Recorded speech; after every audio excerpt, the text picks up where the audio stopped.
Family, every single day we have to deal with social engineering. It's almost like every single day we eat an aesthetic diet of garbage that's fed to us by mainstream media that not only keeps us in a place of dysfunctional behavior, but it triggers different trauma that we haven't dealt with, but we swept under the rug.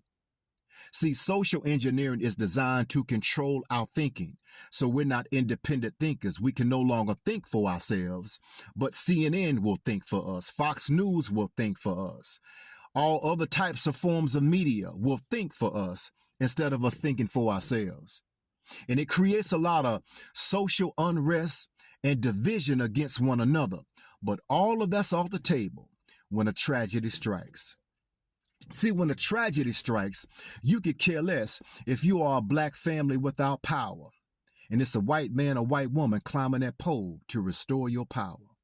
See, when a tragedy strikes, you could care less if you are a white family and you haven't eaten in 3 days, and it's a black woman or black man that pull up in your driveway to drop off a week's full of food.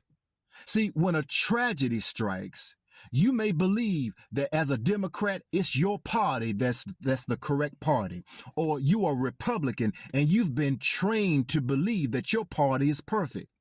See, when a tragedy strikes, all of that's off the table.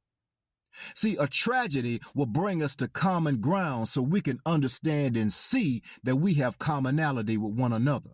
But the question is, why does it only take a tragedy for us to understand and accept that we need one another?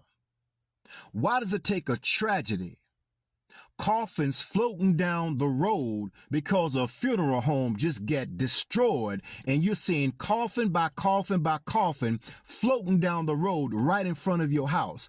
Why does it take that for us to understand I've got to repent of my evil and wicked ways? I need the power and the salvation of the Lord in my life. Why does it take a tragedy for us to understand that I need to treat my fellow man with common decency and respect? Because there is no all white, all black, all Latino, heaven or hell. Everything is co-ed and everything is integrated. There is no segregation. So if we can't get it right down here, what makes you think that you're going to be qualified to make it up there?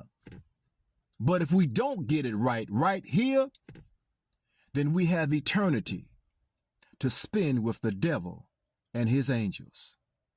We have more in common than we don't. But social engineering would have us banging on each other until we come to our senses when a tragedy strikes.